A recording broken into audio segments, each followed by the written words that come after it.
Alright, installing the batteries. Get your 5 DZM 12 volt, 12 amp hour, well, they're actually 15 volt batteries. Pull the battery case out, put it on a nice, soft, smooth surface because you're going to have to flip this thing upside down in order to put the screws back in.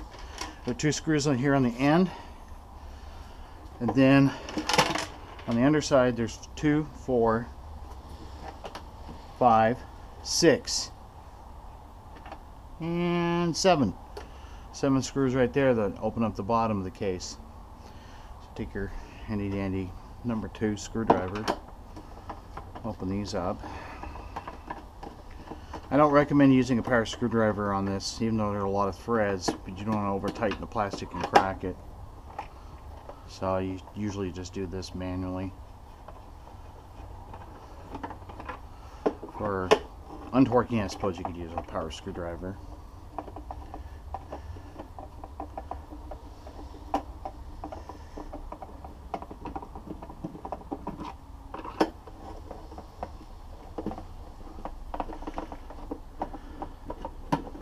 Obviously there's some nuts and bolts in there rattling around inside the case, so don't worry about that until you get to them.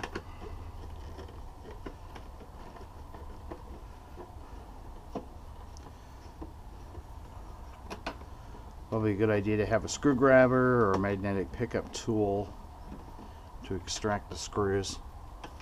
I just kind of flip it over and round them up.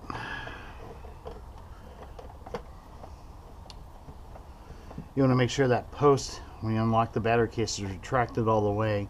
You do not want to try to put the battery back on with the post sticking out, because it'll smash against the frame and then crack this plastic.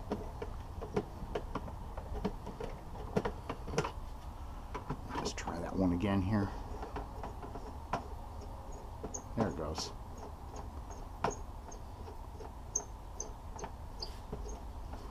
So that takes care of the bottom screws. Round them little guys up. And then take the top screws at the end here off.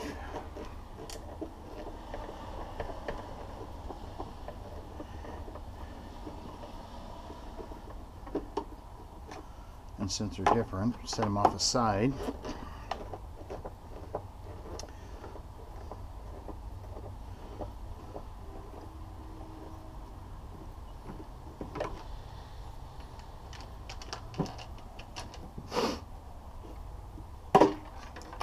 And there's your battery case.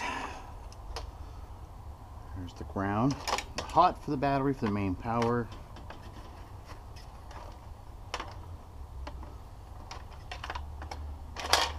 The wires that are used to put the batteries together with. There's your charge wires.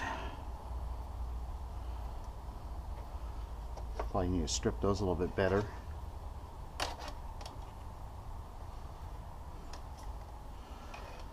Let's see, that's the ignition wire. It's the main charge wire, ground. I'm going to strip that. Plastic case. And there are 2 spare screws here. Set them off to the side. An extra case screw.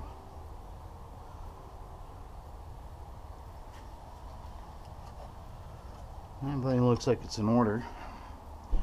So you just install the 5 batteries in numerical order. They actually have a serial number on the batteries.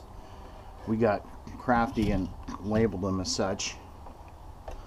It actually does make a difference.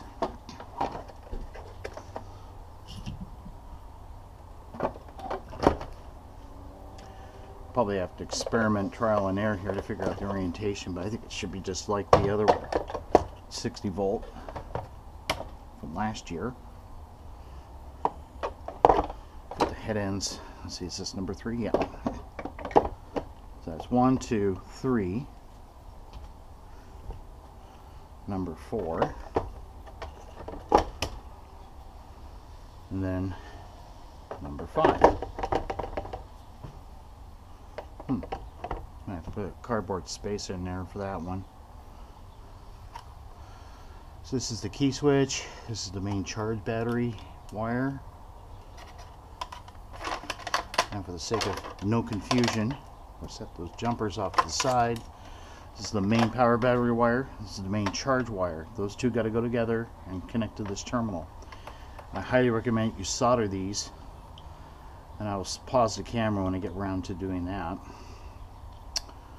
So that's the first part of the circuit. They're connected in series, so the next set of batteries, the next chain in the link will be ground to the next hot, ground to the next hot, ground to the next hot, ground to the next hot, and there's the end of the chain. So it goes 1, 2, 3, 4, 5.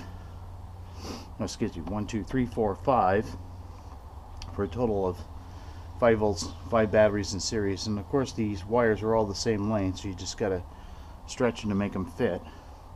So this is just a trial run to see how it goes together. Yeah. So this is battery 1, going to battery 2, ground to hot. Okay. Obviously you don't wear any jewelry, rings, things like that. You don't want to become part of the circuit. Now they look like they stay on there, but with vibration they do come off. So you're going to have to solder them or put screws in there.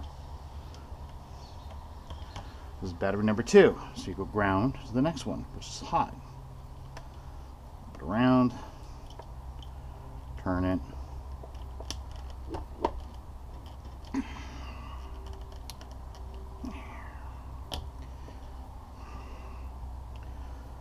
Battery number 3, so we go ground to the next hot, which is battery number 4.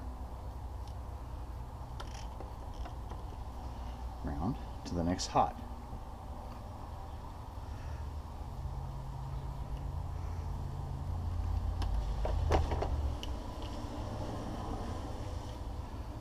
Battery number 4 to 5. Ground to hot.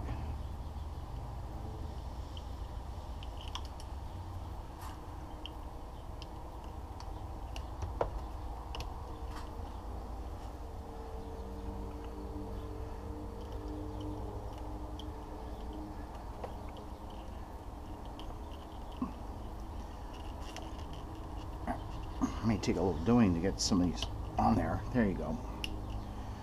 Try to preform the wires and tabs so the battery cables lay down as best as they can. And this is the end of the chain. Just going to be, you have to put it on and solder it with the ground wire from the charging circuit. Now you notice the wire on the charging circuit is less thick than the main power wire, and the reason why is that you aren't really going to charge the battery as fast as you discharge it. So this is not the main power wire. This is just for charging purposes only. So when I get ready to heat up the soldering iron and put these together, your hot wire goes here. That's the beginning of your battery pack. Battery number 1. Ground to hot on battery number 2. Ground to hot, as you can see, on battery number 3. Ground to hot on battery number 4. Ground to hot and battery number 5. And there's the end of the circuit. So there's the beginning and the end of the circuit. Between those 5 batteries in series, you get about 60 volts, give or take a little bit, depending on the state of charge. This is the end of the battery circuit. It goes to the power socket, which plugs into the bike. This is the ground that needs to be attached to the spade terminal and soldered for the charging circuit. This third wire, as you can see, there's 3 terminals there on the power socket. This is actually the ignition wire that connects to the hot on the beginning of the battery circuit. So when you turn the key switch, when you actually turn the key switch, it actually will initiate the circuit and turn on the bike. And this is the loop through for that. So go actually through this to that. or you can have it the other way around, it doesn't really matter. This will connect to the hot in the first battery. There we go. So when you open up, turn on the key switch, it allows current to go from here through the key switch to the ignition wire that tells the controller to turn on. So these two need to be joined together. This needs to be joined on. This needs to be joined on from the power charging socket. So these three wires need to be soldered and taped or heat shrinked. These terminals need to be soldered, as they tend to vibrate loose. Even though there's plastic tines holding the wires down in place, there's still a chance of vibration for them to come loose. And this, the ground circuit for the charger, needs to be soldered on. And I'll pause and get the iron set up and my cleaning and all that fun stuff, and we'll finish putting the battery pack together.